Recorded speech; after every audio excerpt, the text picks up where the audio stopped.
All right, everyone. Welcome to Getting Back to Zero. We are kind of doing a repeat guest that I've gotten so many requests for. So I've got Michael McNamara.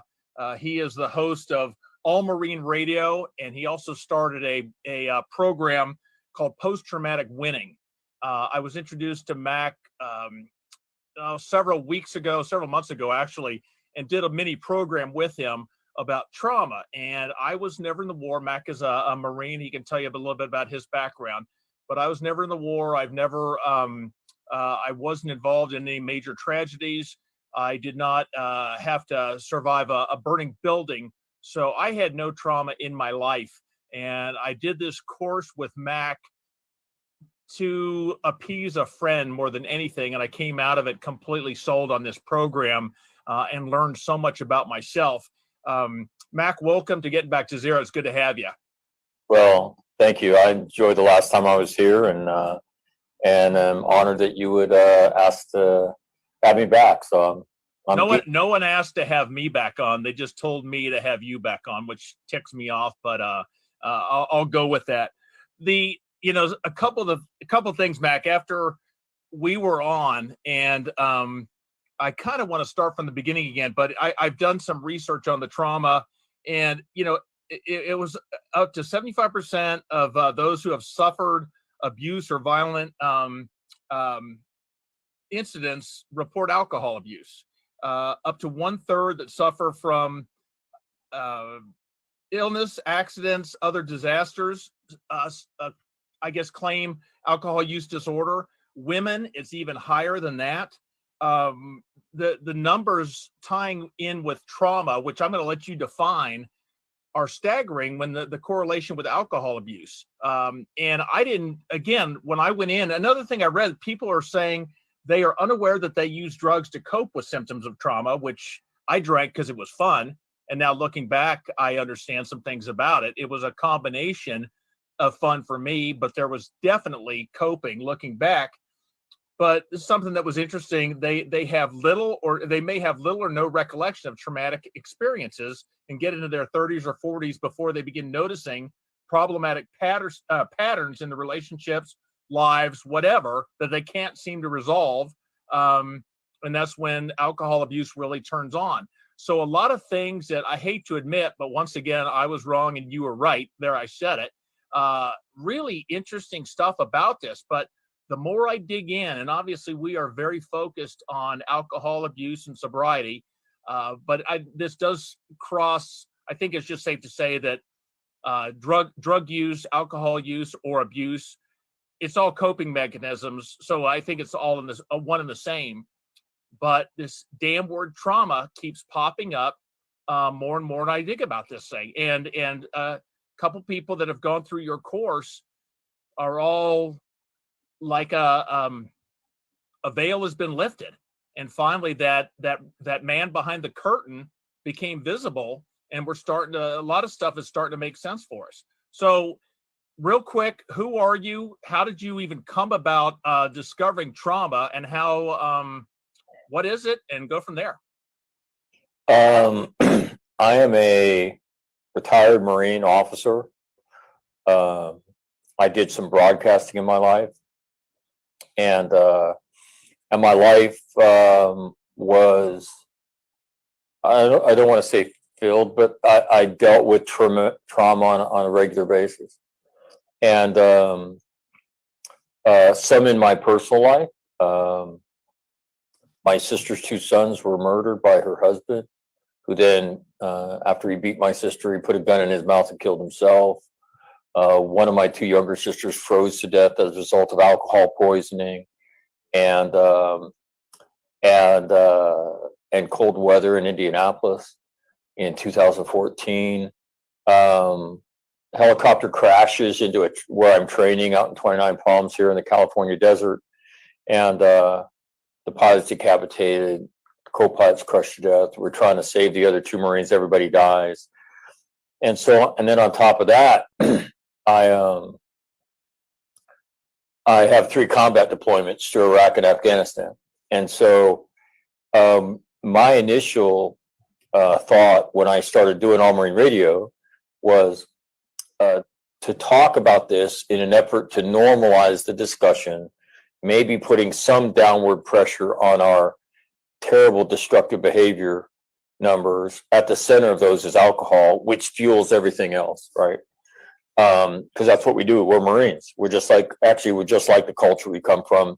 Maybe a little bit more skewed to be drinkers, and we could talk about that. But so I was just trying to do my part to help myself, and then in the course of interviewing people, and I would never tell anybody we're going to talk about trauma or mental health. I would just say we're going to talk about the Battle of Fallujah. And we talked to somebody who was involved in it and say, so what happened when you came home? Well, my wife, who I met in middle school, had become a stripper. I got home and I had a restraining order served on me. I couldn't go near my wife, my kids, my bank account. Well, what did you do? Well, come on, Mac, I'm a Marine. What do you think I did? I got drunk for 20 years. And then they tell you this crazy story about their life. I listened to those stories for 2 years before the idea of post-traumatic winning popped into my head. And what I learned was I heard a variation of the same theme over and over and over and over and over again. And it invariably included alcohol. And I just thought, if people knew, because when you deal with this stuff, we're all dealing with it for the first time. None of us wants our peers and the people who love and respect us to think less of us. So we try to do this thing on the down low. And a lot of times it doesn't work for us. We go looking for help and we don't find answers we need. And so then we resort to what I would say probably 3/4 of the way the population deals with trauma. And that is we fake it and we self-medicate. And the drug of choice is alcohol. And so that's why it keeps coming up. You won't ever get away from it. They are inextricably woven together in our culture and in our coping mechanism. And people will tell you, yeah, I didn't even know that was why I was drinking. But if you stop and have a short conversation with them, within a very short period of time, you'll get to that. So why that? Well, why that? Why that? And then it will come out. Well, and it's amazing, absolutely amazing. So I started doing that about 2.5 years ago. I started publicly speaking about this stuff. And all I did was I gave people the lessons that I knew, the truth that I knew. Things like you're not going to ever get over it. Okay, you can learn to live with it, but you're not going to get over it. That if you struggle with trauma, you can't drink, because all drinking does is enable the beast inside of you, right? And pretty soon you've driven off every friend you have, every person that loves you. So I just started sharing those things, and that was 2.5 years ago. And my life has been the most incredible life of anybody I know. I live just this life that I help people all the time. And in helping them, I transform my life all the time, multiple times a day. It's already happened to me twice today. And it's only 1:35 here on the West Coast right now. And so that's who I am. I initially started doing it to help myself. And I have. And I'm pretty proud of the work that I do. I'm really excited because it just keeps getting bigger. And that's really exciting. And a lot of the people have come from, Peggy Cooney's group, Sober Sisters. Some have come from seeing this the first time, and which is really cool. And you watch them go through this exploration and things that you hear them say, like, I was dealing with my drinking, but I never, ever really thought about dealing with the causes of my drinking. And this has helped me see that and do that. And I can't believe what my life has turned into. So, so my experience with not only you, Jeff, but with Peggy and the different people you've introduced me to has been a phenomenal experience. And I want everybody listening to know that you can do the same thing. I mean, Jeff can tell you, I don't, in the things I teach and the things I advocate and the path that I show you, we don't reinvent the atom. You can do it. If you're watching this right now, you can do it without any doubt in my mind. You can do it, and you can live not only a good life, but a great life.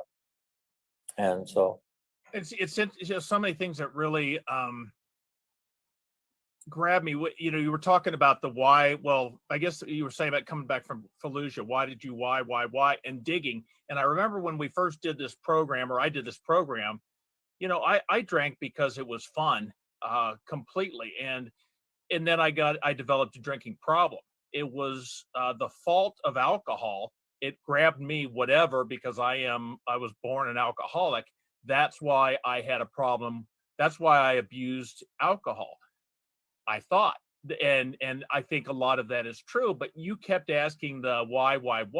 And when it was fun, then I started answering you, well, I wanted to have fun at the party. Well, why did you want to have fun? Because you dug deeper, because I was nervous and it made me feel more relaxed so I could have fun. Why did you feel nervous? Well, I was shy. I felt, and you kept opening it up and making me realize, yeah, I did drink.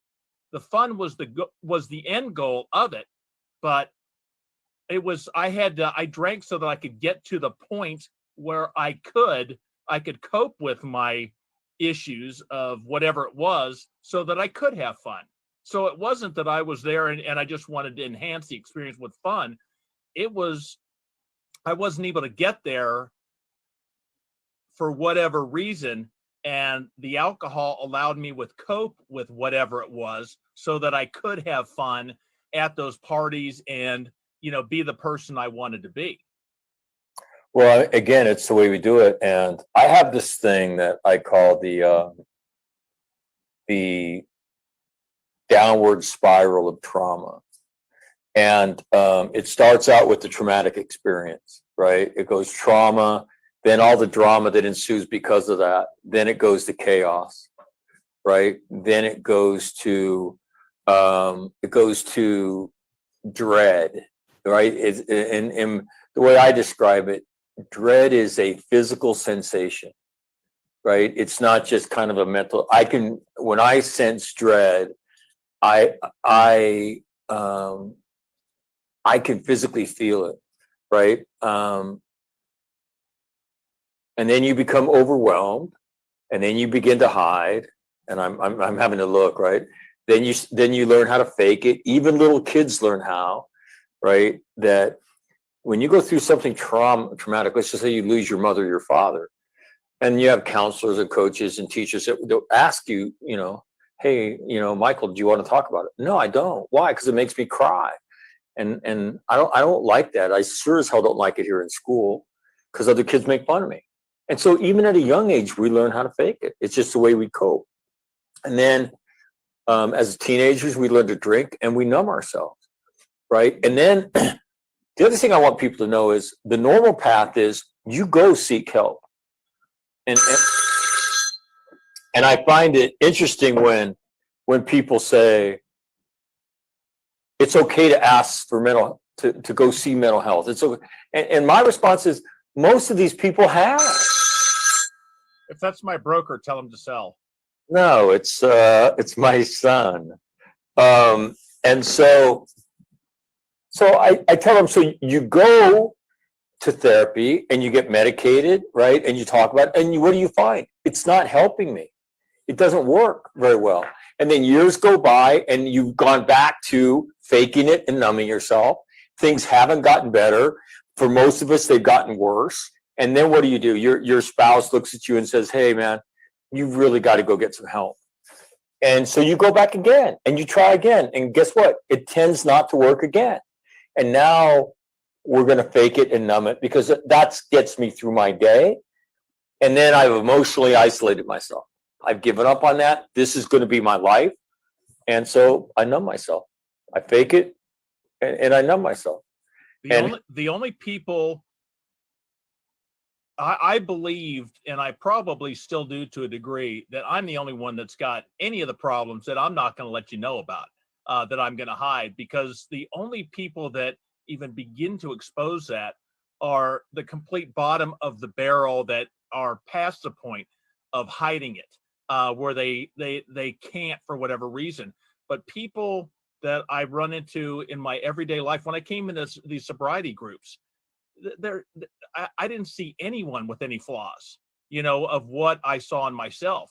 And I'm starting to realize that everyone is living that lie. Everyone is faking it to a degree. Now,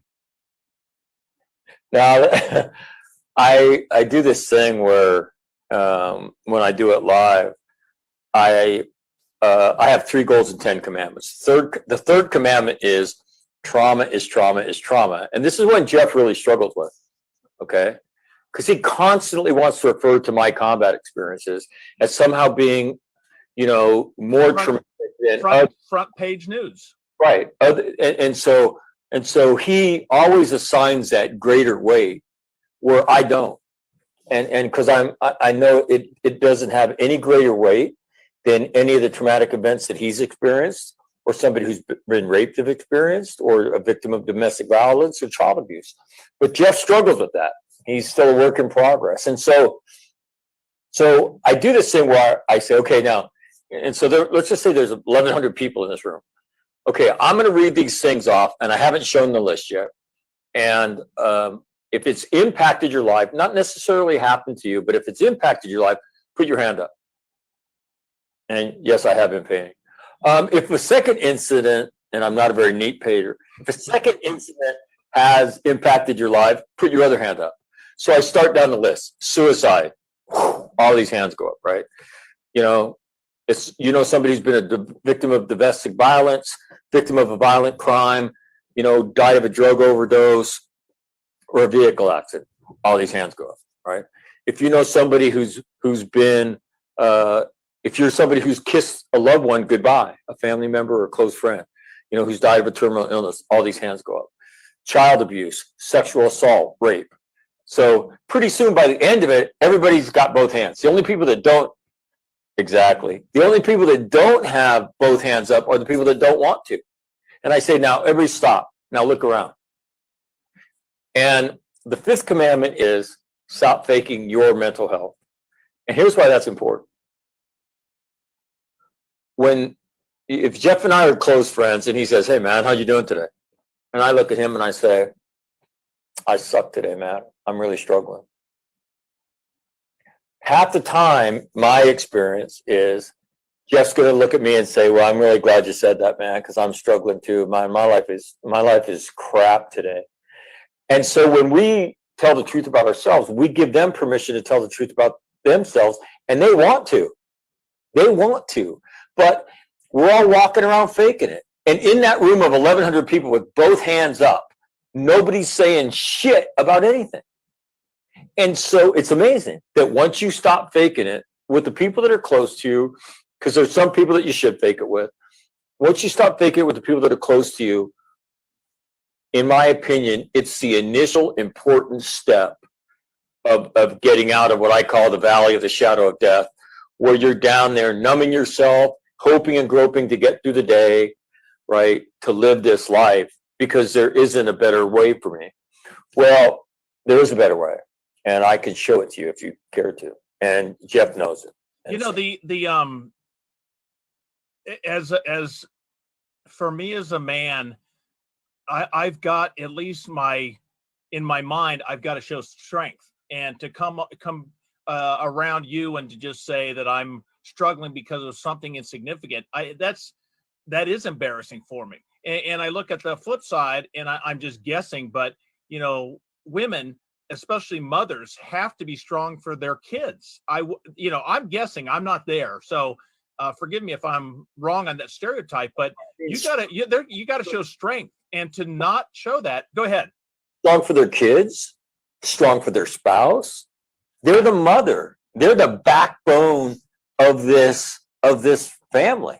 So how are the kids supposed to trust or feel protected when mom is walking around saying, I'm weak, I'm fragile, I'm failing, I'm struggling? Do you say that to your kids? I don't know that I would. I guess not saying it, but maybe showing it. Well, again, to me, showing it's probably the same thing. I mean, as parents, we all learn how to fake it. You know, there's really significant stuff going on in our lives, but we try not to betray that to our kids. So that's why I say there's a time and a place to fake it, right? But so what I'm talking about is, and again, here's what I would tell you. When I speak, and I'll talk about my own life, somebody invariably will stand up and say, Mac, thank you for standing up and being so vulnerable in front of us. And I cringe when I hear that. That's not me. I'm not a vulnerable person. I've never been, I don't view myself as vulnerable. What I know is this: it takes a small amount of courage to tell the truth about yourself to somebody you care about. A small amount. What you get back in return for that is like this. Well, let me do that. It's like this. Okay. That's here's the courage, here's the payoff. Right. And why would I be afraid to be honest with somebody I know who loves me, cares about me deeply? Why? It's not, am I going to diminish myself? Only if I assume that other people on this planet don't struggle, but I know that's a lie. And so by this small act of courage, right, and knowing that there's a better path, knowing that one of the steps down this path is I can't fake it. Specifically, I can't fake it with the people who love me. I've got to have the courage, right, to be able to tell them I'm struggling today. And so to me, that's one of the great things about this whole exploration that we do, that Jeff's been a part of, is these discussions. Is it vulnerability or is it courage? And what's the difference? And then you hear all these things. Well, don't be afraid to be vulnerable. Well, I mean, in my opinion, what's vulnerable? Children are vulnerable. Sheep are vulnerable. They're defenseless. Well, that's not me. I choose this specific course of action because I know it's going to lead me to a greater place. So I don't see it as vulnerable at all. And maybe you could say, well, Mac, that's just a stupid semantic game. Okay, well, it's not to me. And when you understand what I understand, I think you would see it as courage. So I think there's different things. Again, a time and a place for everything, right? As a mom, as a dad, I mean, our job is to create stability for our children, right? And the people that depend on us. But I still have to have a safe place to go to talk about my stuff. I have to have that. If you think you can get through life faking it, I'm going to tell you, you're wrong. At some point, you'll pay for it. And so it's learning how to do those things, right? So that you can be a better version of you, because that's the requirement. Because if you see this as a scale, trauma comes into your life and it imbalances the scale. The first goal is I've got to get the scale kind of back in this daily fight. Should be hopefully like this. It should be dominated by trauma, numbing myself with alcohol and that path. But it is for a lot of people. So learning how to get here is step one. And this is what I call coexistence. All right. Staying here requires self-discipline. That's goal number 2. All right. In habit of physical fitness, financial fitness, wellness, things like meditation, anger management, all that kind of stuff. And then the third piece of post-traumatic winning is giving. And that's how you imbalance the scale to your side. Now, this is how you go from trauma to joy, right? And you can walk that path. But it's grown up discussions like this one about, I look at that as vulnerable, but Mac just told me it's courageous. Holy shit, I never thought of it like that, right? And who do I do this in front of, right? No, you should be stable for your kids, right? But as they get older, what are you going to hopefully do for them? You're going to model the same behavior that you know that they have to emulate as parents. You know you've got to talk about this. Hey, I'd like to talk to you about something that you and I've never really talked about. Would you mind? And what are you modeling for them? That you've got to talk about your shit.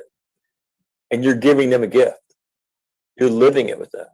And so, I mean, these are grown up, mature conversations about really that gets down into the why about why did I do this drinking? And one of the things Jeff said that was profound, that I mentioned it last time I was on, was, I think we minimize our trauma, and he did it earlier. Mine's back page news. Yours is front page news. That's bullshit, man.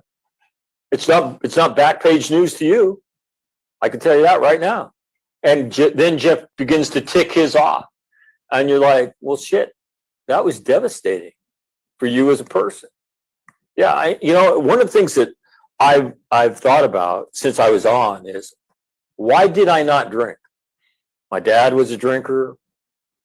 My older sister, a partier and drinker, right? My younger sister died of alcohol poisoning. I don't drink because of the trauma that occurred in my house when I was probably 16, 17.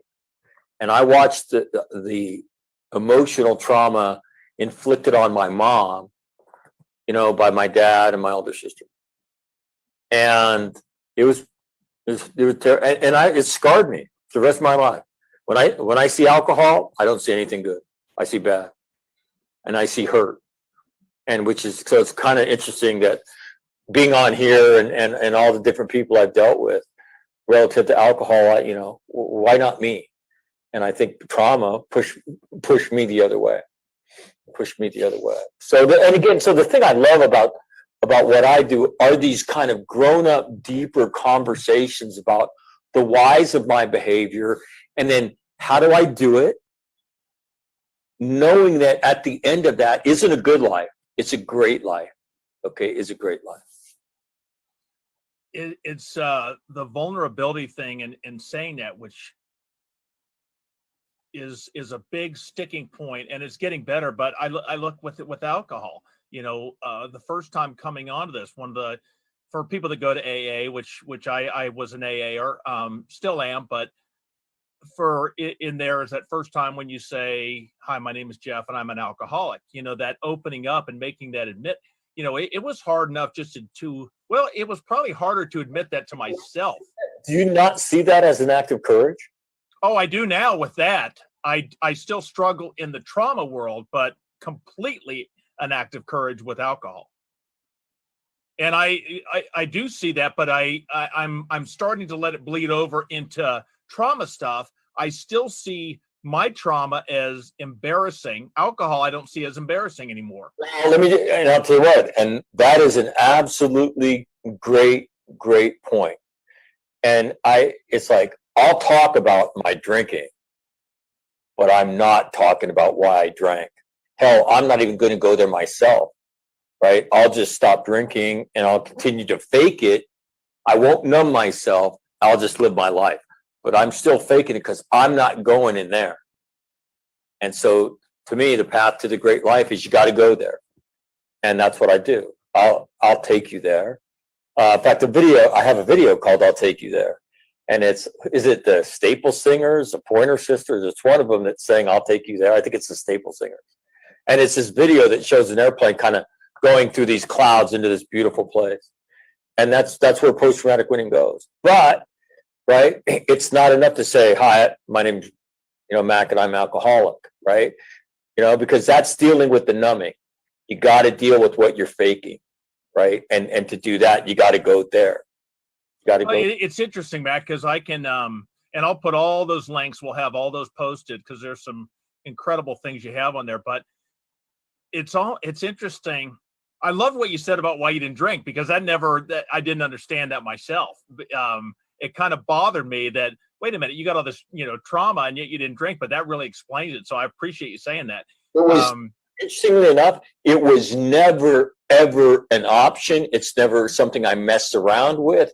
It's never, ever been a thing for me, because I can still remember, the things my mother went through in our home and listening to it at night. And it always, but I really didn't realize, I really didn't give that a whole lot of thought. It's just something I didn't do. But then when I started thinking about, well, I don't know. What has created such a negative connotation, and again, I'll drink, but it's not where I go to hide. It's not where I go to solve my problems. I'll drink at a party. I'll have a drink or two, and I have a good time. But it was through my interactions with people like you and all the other people I've met through you guys that made me stop and think about that. So it's kind of interesting. But your distinction between places that we'll go that we're comfortable with, and then places that we won't go. And I'll give you an example with me. I was doing my presentation for a year before I talked about my sister who died of alcohol poisoning. And I did it on her birthday. I'd been doing it for a year, and I can't remember where I was doing it. I was someplace on the East Coast doing it. And it was January 10th, my sister Maureen's birthday. And I was thinking about her, and I thought, you know what? I need to talk about her today. And that was the first time. Well, why didn't I talk about her before? There's some things I'm comfortable sharing and other things I'm not, which is exactly what you talk about. I'm comfortable saying, hi, I'm Jeff, I'm an alcoholic.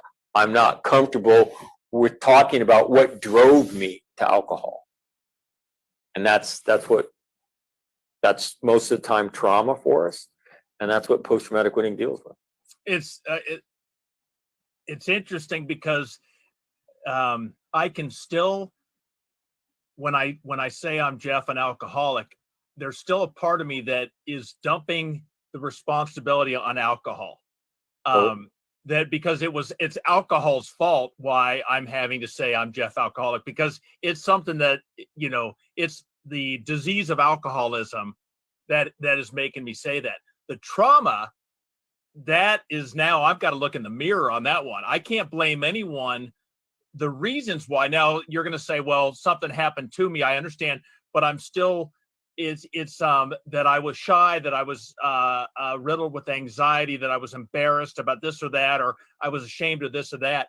That's still, even though there is trauma with it, that's still a personal, that's harder for me to blame that on something else. I got to blame myself on that. So, well, but again, in your defense, we all do this once.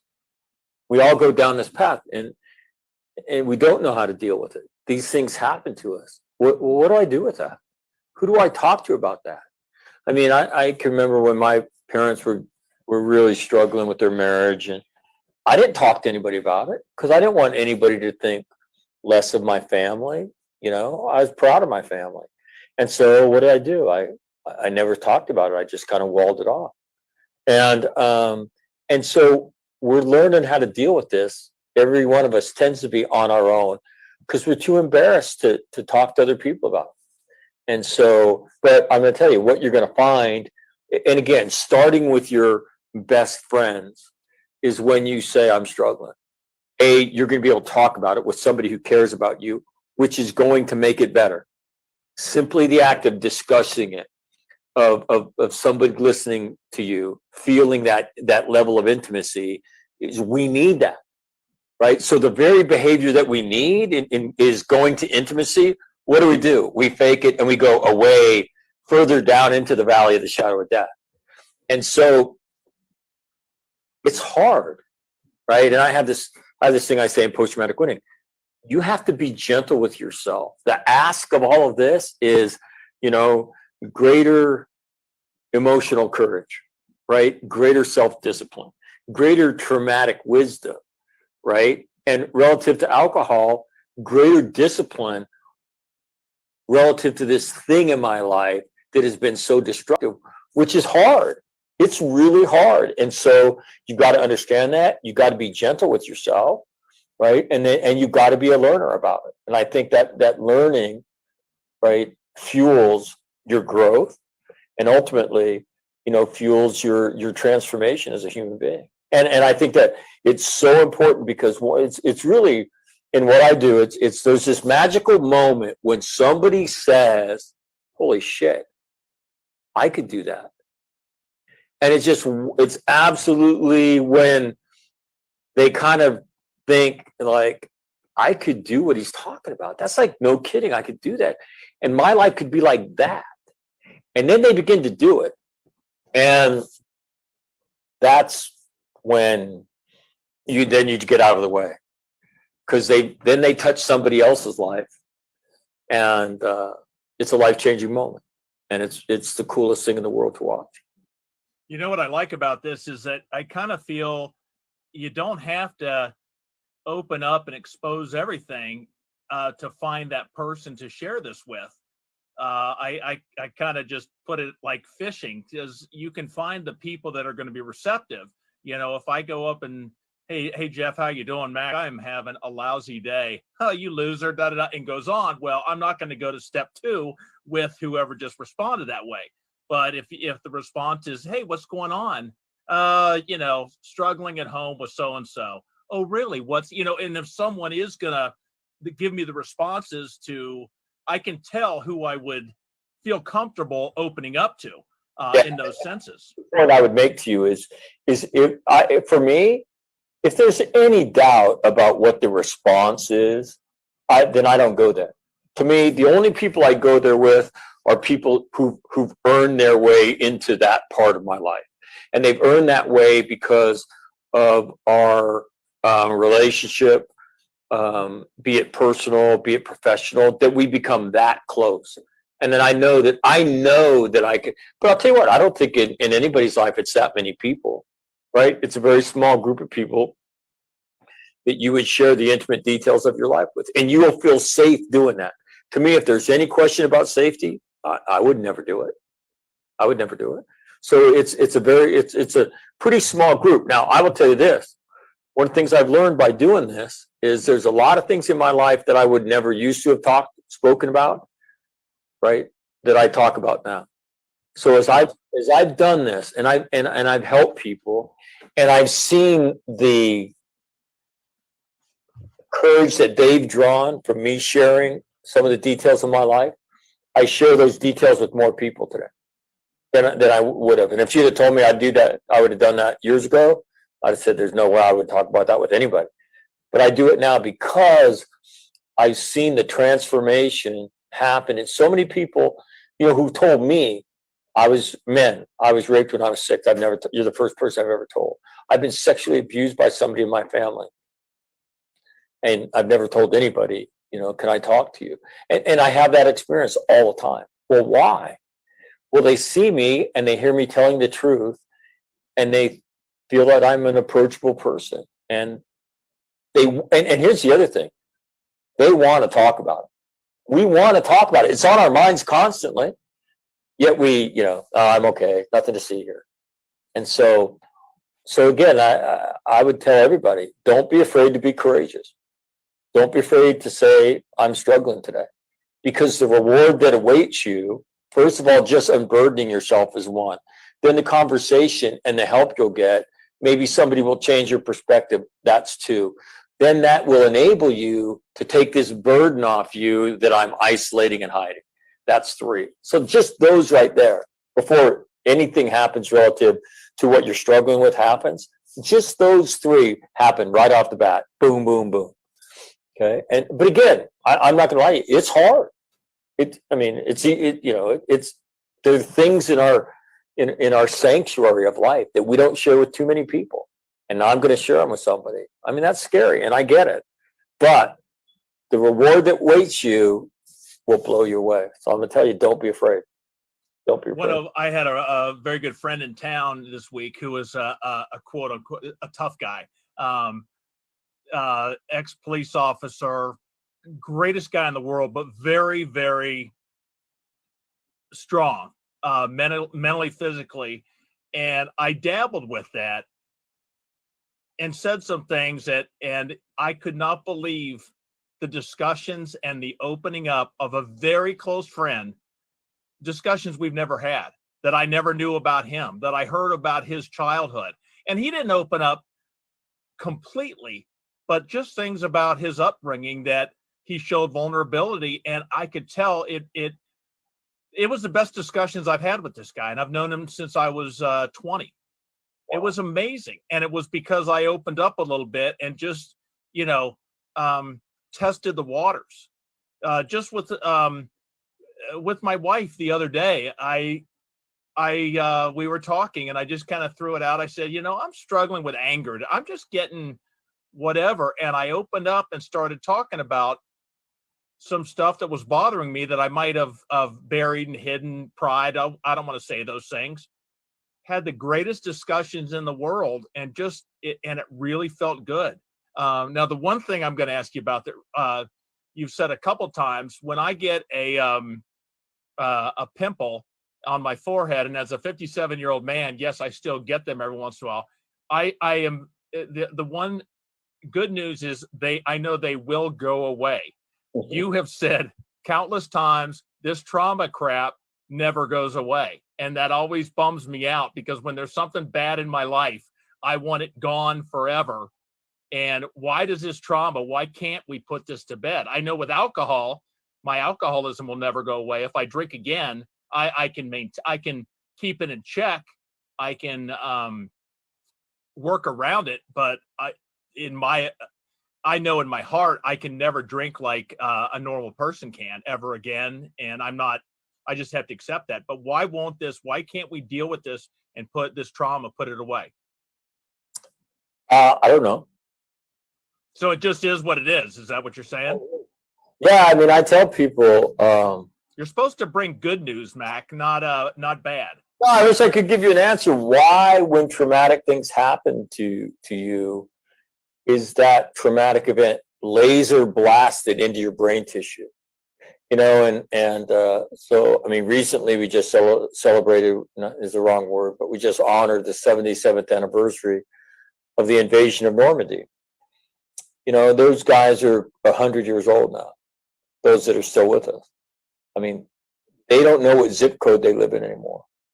They haven't seen their car keys in probably 2 decades. But if you ask them about the fighting they did in Europe or the Pacific, they'll tell you in slow motion, high definition what they did. So what does that tell you about the way trauma is, you know, etched into our brain? And just turn on the History Channel, you'll see it all the time. And so, you know, years later, you know, people can tell you about an event, a traumatic event in their life, and they will describe it exactly like it was, because it's that vivid. Why? I don't know. I couldn't tell you without looking down the pants that I'm wearing, the color of the pants right now. But some of the trauma stuff that I've talked to you about, I could tell you every detail you want. Just one of them in my mind. I can remember the color of the carpet. I can remember the chairs in the room. All the details of that. I couldn't tell you what I had for dinner last night. But that stuff. Yeah, well, to me, what's interesting is probably one of the questions I get asked most often is, why didn't somebody ever tell me I'd never get over it? And I just shrug my head and say, I don't know. I mean, I saw somebody get decapitated, and then within 3 hours, somebody gave me that advice. So you're not supposed to be very receptive to like advice so close to an event. The single best piece of advice I ever got in my life happened 3 hours after seeing one guy decapitated and then try to save 3 other people, and every one of them died. And so, yeah, one of my Marines, a senior enlisted Marine, came up and said, you know, you're never going to get over this. And I asked him where he got that information from after I told him to get away from me. And he said, Vietnam guys told me. And so it's the most true thing I know. And the very first thing I really learned that put me on this path to be here today was you're never going to get over it. And at first I didn't understand it, but it made so much sense to me as these years have gone by, when any of these events reach out and grab me and make me get emotional. And so somebody will look at me if I have tears in my eyes and say, are you okay? And I say, yeah, I just have allergies. And they're like, oh, okay. So I mean, not appropriate for me. I don't want to go there with them. So I tell them I have allergies, right? The people that are near to me know that if, you know, I hear taps and I'm with my kids, they'll see the muscles in my jaw tighten and clench, right?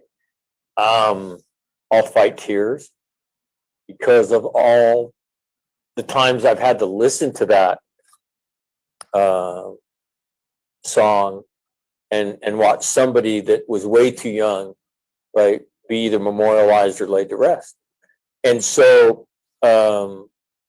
but I hear those words, you're never going to get over this. You know, we're going to teach you how to live with it, but you're not going to, I mean, and I often say, you can't medicate yourself to a great place, but medication might be part of getting you there, right? Being able to sleep at night, being able to control anxiety to me are short-term things that we use medications for until we build up the behavior underneath it, and then we wean ourselves off the medication, right? So now we have the behavior to do it. So the same thing with talking about it. I can go to therapy. How do I talk seeing somebody decapitated to good? How do I talk about some of the events that I've seen in Iraq and Afghanistan, or the murder of my nephews? How many words do I have to say? What's the right sequence? Are there right keywords? Because if there are, I'll do all of that. Please tell me. And the answer is there isn't. You can't talk it to good. And so I think now those words they're very much a source of peace for me, right? So when you struggle with it, there's nothing wrong with you. You're okay. You're a human being. And you can't go through that kind of stuff without it sticking to you, without it being a part of your life forever. And so to me, what first sounds very intimidating then becomes very comforting. And if you are gentle with yourself, you know that some days are going to be more difficult than others.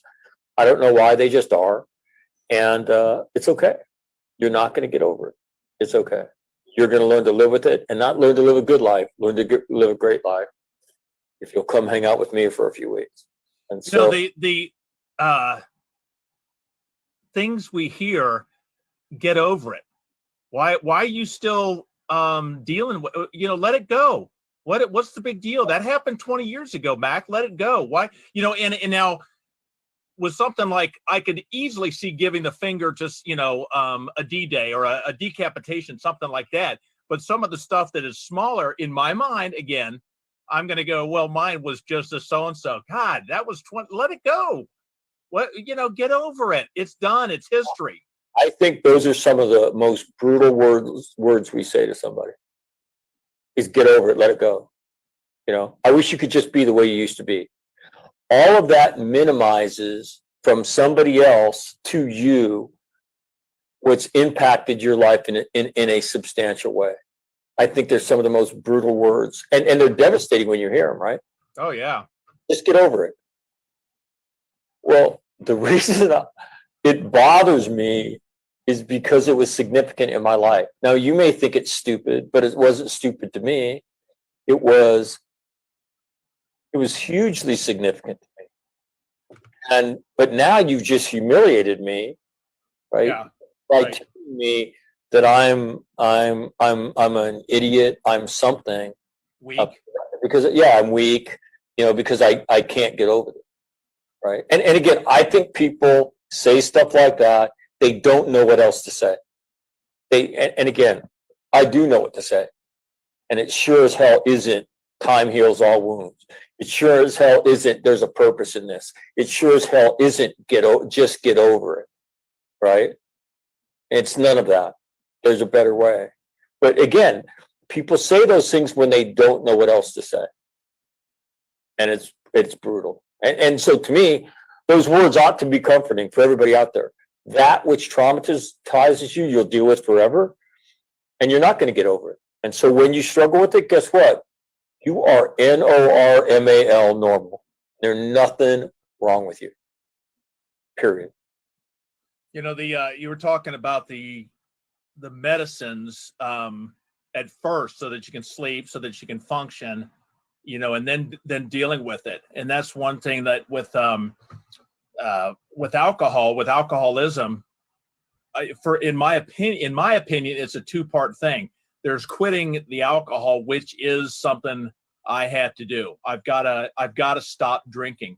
But if I don't address the things that making me want to drink or made me need to drink, all I'm going to be doing is white knuckling it until I lose the strength or whatever. I got to work inside me.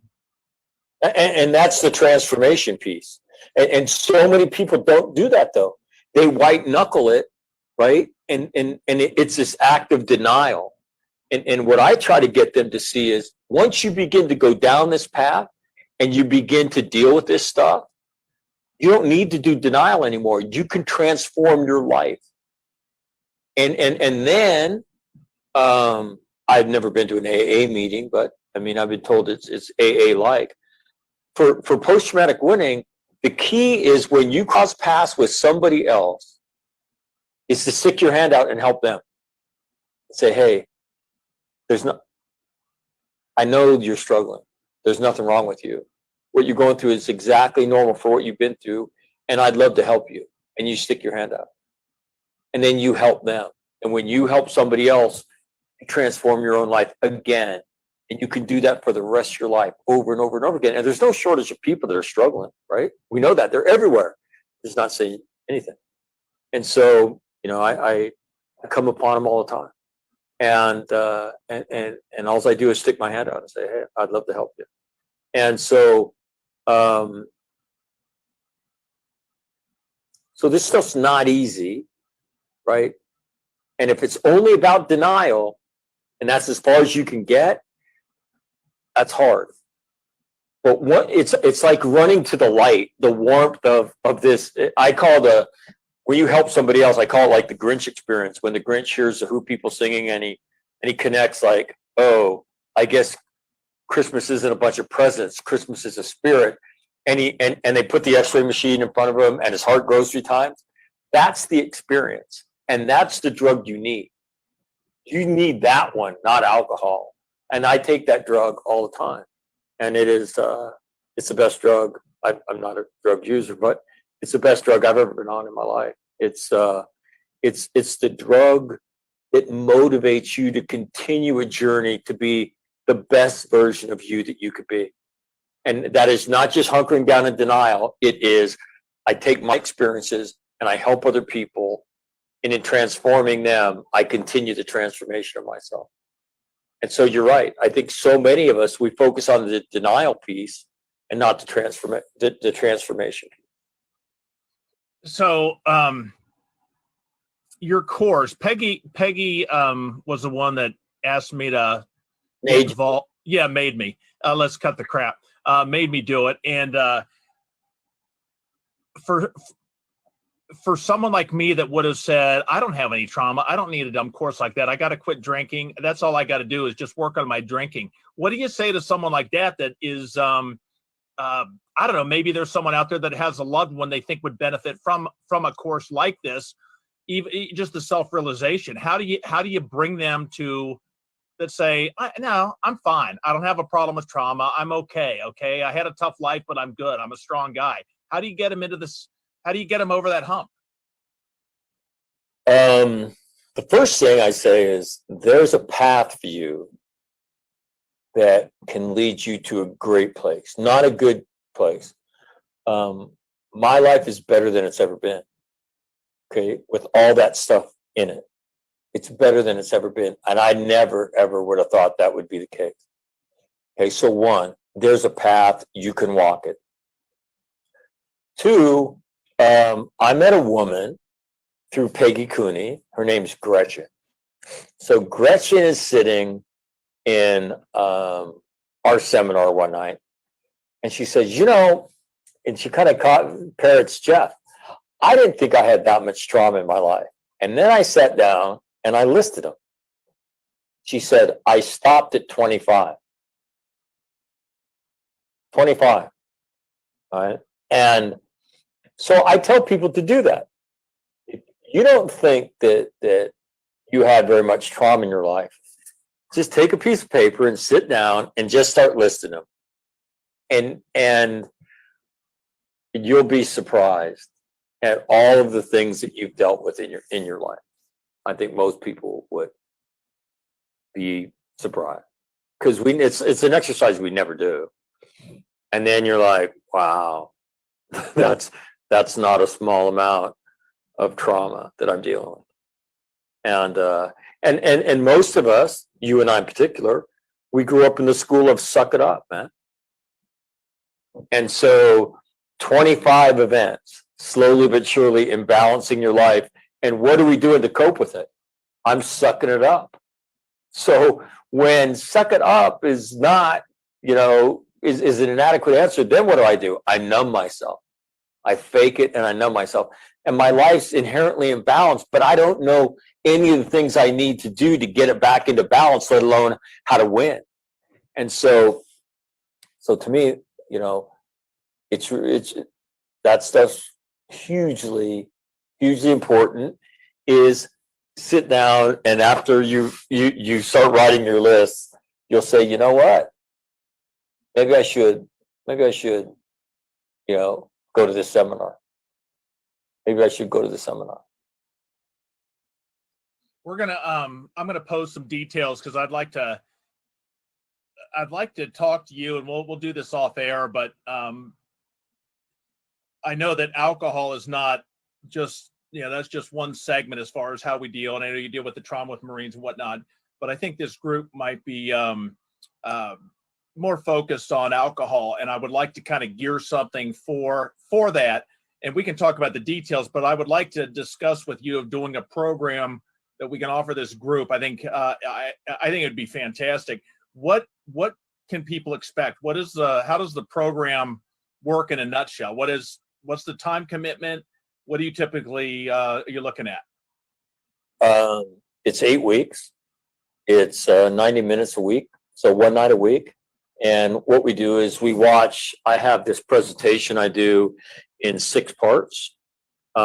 We take 5 weeks to watch 6 parts, and then there's 3 additional weeks after that, and where we then take what we've learned and we begin to talk about about the application of these things in our life.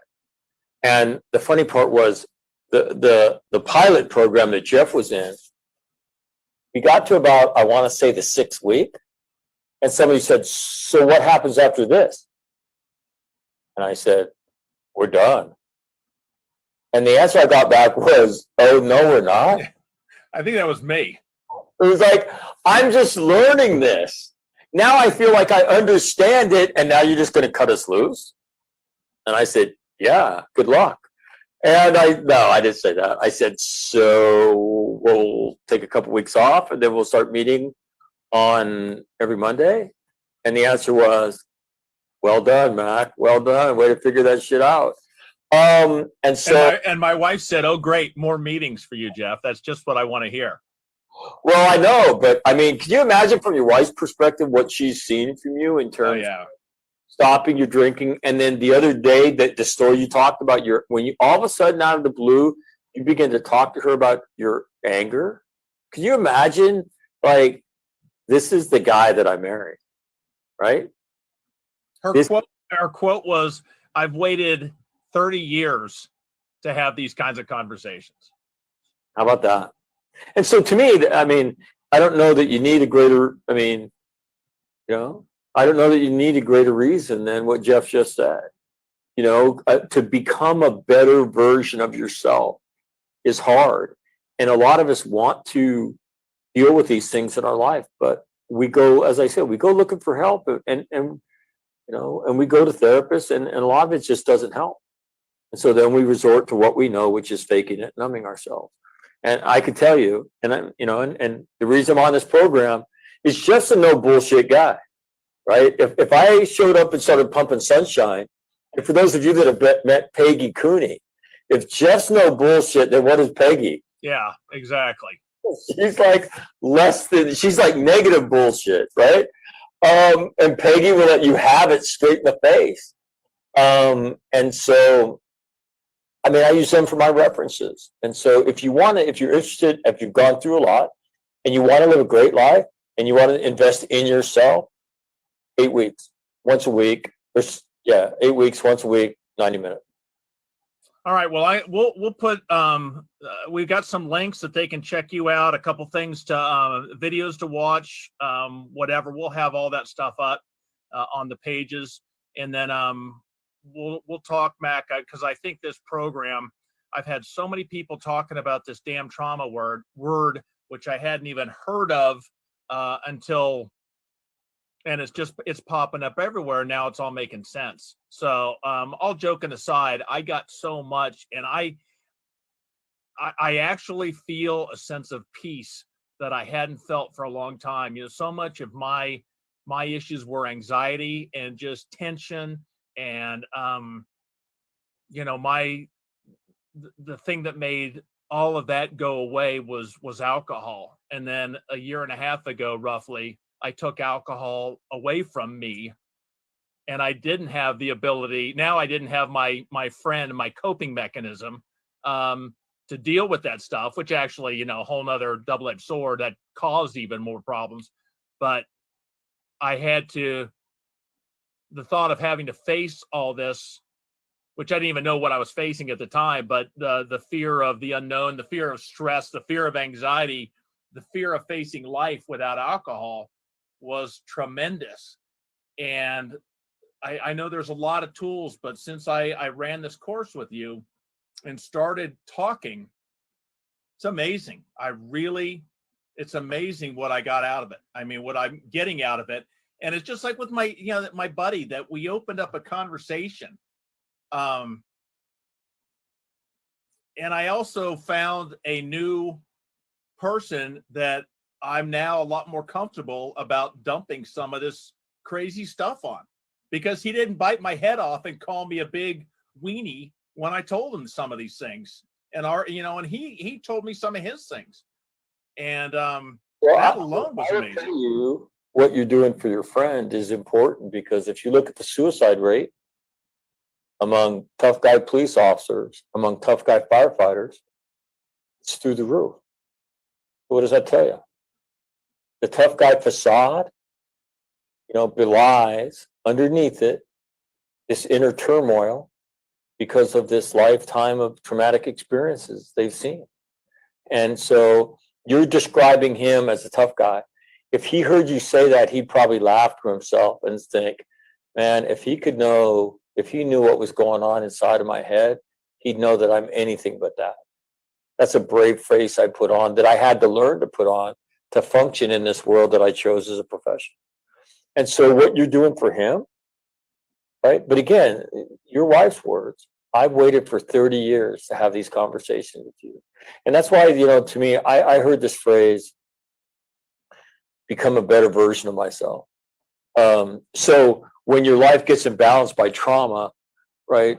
I just wish I could be the way I used to be. Well, that ain't going to happen. So what do you have to be?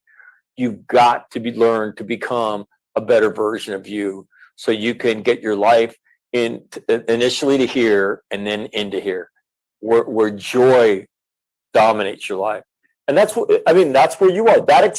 How would you describe those experiences other than this ray of joy coming into your life with your friend and with your spouse? How would you describe them if you don't describe them like that?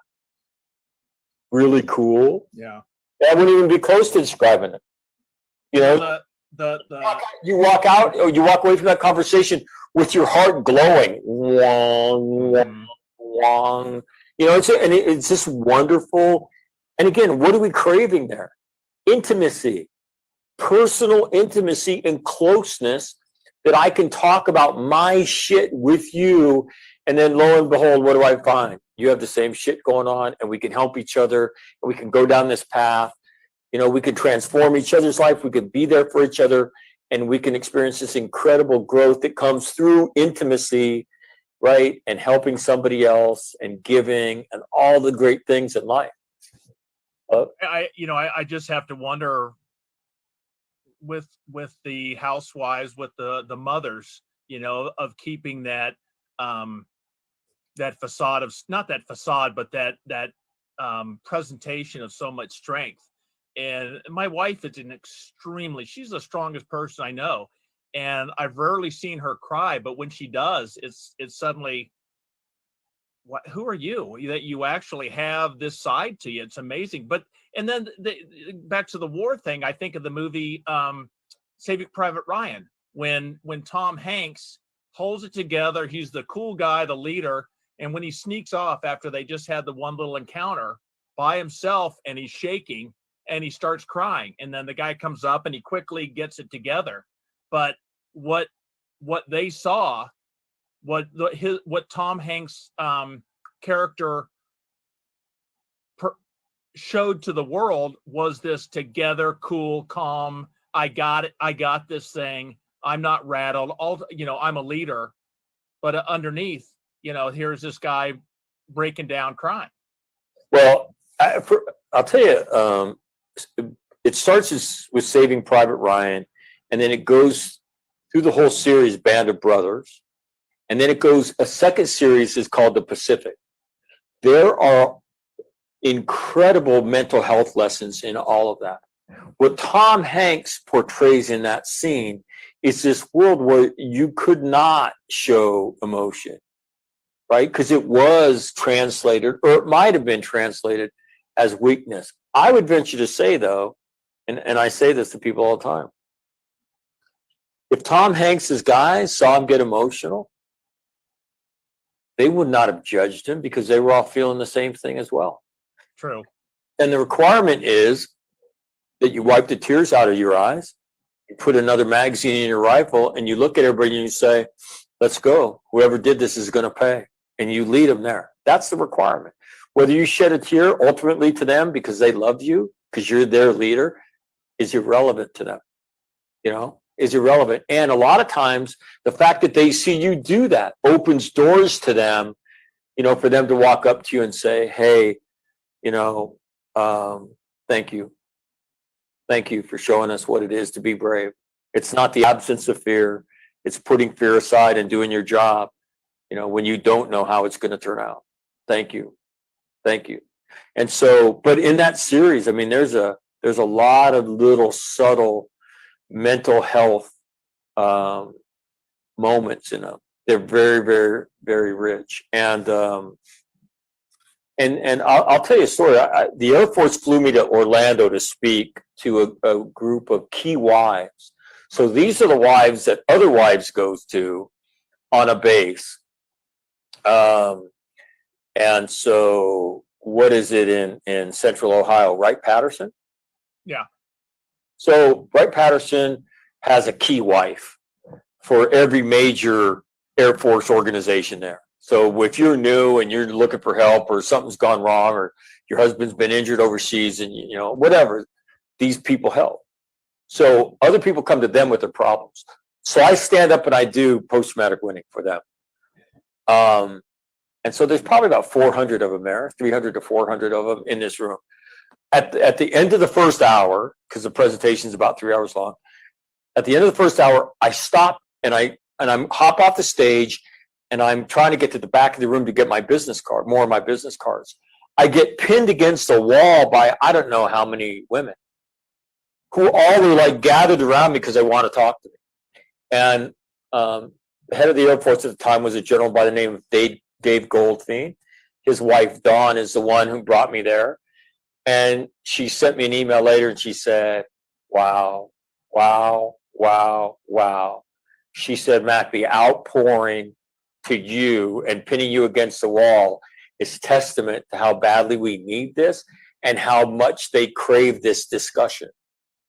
Because I've never seen anything like that.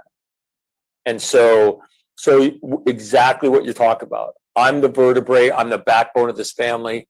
Is it okay for me to be vulnerable? Is it okay to me, you know, to hurt? Can I do that? You know, and again, they're just like us, right? And so they've got to find a quote unquote safe space where they can be themselves and they can come and put their head on your shoulder and just say, hey, I really need to talk to you. I'm really struggling right now. You know, and it might be a whole variety of things. And so, but everybody feels that pressure to perform for your family, on your job, and you have all this other stuff, you know, going on. You know, you have crazy family members, you have traumatic events from your childhood, and it all converges right between your ears. And if you don't find a way to get to a safe spot where you can stop faking it, where you can talk to somebody, if you don't do that, then you can't get out of there. You'll stay there. So it's really important to have the courage. And again, just like you said, I viewed standing up and saying, hi, my name's Jeff and I'm an alcoholic as courageous when I did it. But dealing with my trauma, I'm going to tell you it's the same thing. It's the same thing. It's the same amount of courage to go to that place that we don't go to often. And you got to be willing to do that. Got to be willing to do that if you want to live a great life. That's what's at stake here, right? If you want to stay hunkered down, if you want to stay hidden, and you want to be in the endurance phase, then you can do that. but I'm telling you, it's not a great way to live your life. Sadly, society's answer is what's portrayed as the wine culture for mommy's little helper, the afternoon wine thing. That's how the cool, proper, I don't know, the modern way to deal with it is the wine getaway. Yeah, again, you can see it as, I think it's timeless though. And what is it? It's, I'm struggling. I gone looking for help. I didn't really find anything that helped me. So I'm faking it and I'm numbing myself. And so you, at the start of this, you talked about, the more I do alcohol, the more I hear the word trauma. They are inextricably woven together, right? Yep. And what happens is so many people, they go through difficult times in life, traumatic things in life, right? They go looking for help, they don't find it. And then what they're left with is numbing and faking. And that's where those songs come from. And I'm going to tell you, it's incredibly prevalent out there. And I tell people that are there, there's nothing wrong with you, man. What else are you supposed to do when you go looking for help? And I know, a lot of military guys that went down this road, came home struggling. A lot of it had to do with stuff that happened when you were a kid, and we just put a whole lot more stress on you on top of that. And so then you go looking for help, but it doesn't help. Now what do I do? I've heard the solution. The solution's not helping me. Now what do I do? Well, I quit going. I quit doing the meds, and I just fake my way, and I drink. That's the way my culture answer. And housewives are no different. They're doing the exact same thing. Mac, thanks so much. We're going to post a bunch of the links. I could talk about this all day. I just can't thank you enough for what you do, because it's definitely helped me. Good stuff. So we'll put all the links and we'll discuss. Let me put a plug in. We're starting another seminar later this month. And I think it conflicts with something you do on Tuesday night. So I don't want to step on Jeff. Hey, you know what? That's okay. I don't have a problem with it. This is not about, this is about getting people fixed. But for 8 weeks, I would tell you, you'll come back to this and you'll be a better human being. So all you got to do is follow the links Jeff puts up to me and say, hey, Mac, I'd like to be a part of it. And you'll come back to this, a better version of yourself. I promise you. Well, the thing also, just, look at him, for God's sakes. I mean, see? Yeah, I mean, the two things he said today, an intimate conversation with a guy he's known since he was 20, where they began to open up and talk. And let me just tell you, that is simply step one, because they'll continue down that path. And then his wife saying, I waited for 30 years to have these conversations. Do you want to go there? Yeah. I can take you there. Right? I took Hammerhead there. Okay. So, and let me tell you, it's the greatest version of you that you can live. So don't be afraid. Yeah. You're doing those on Tuesday nights, and our Tuesday night thing, they're rebroadcast. So I'm not worried about that. We'll figure out. That's not going to be an issue. I just think this is a great program. It's too good to miss. So thanks again, buddy. Always good. And we will talk to you soon. Okay. Now, well, first of all, thank you for the opportunities and to have these discussion, and just so on a personal note, I can't tell you how proud I am of you for what you've done. Because at the end of the day, there's only one person that does the work, and that's you. So congratulations to you on behalf of your friends, on behalf of your wife. And I certainly am proud of what you're doing and the lives you're touching with this broadcast as well. So thanks for the opportunity, and don't screw it up. I don't mind doing the work. I just, someone's got to tell me what to do. I'll do it, but someone's got to, I was having trouble figuring that part out myself. So, all right, Mac, have a great one. You have we'll talk soon. We all work. And that's what post-traumatic quitting does. It gives you a path.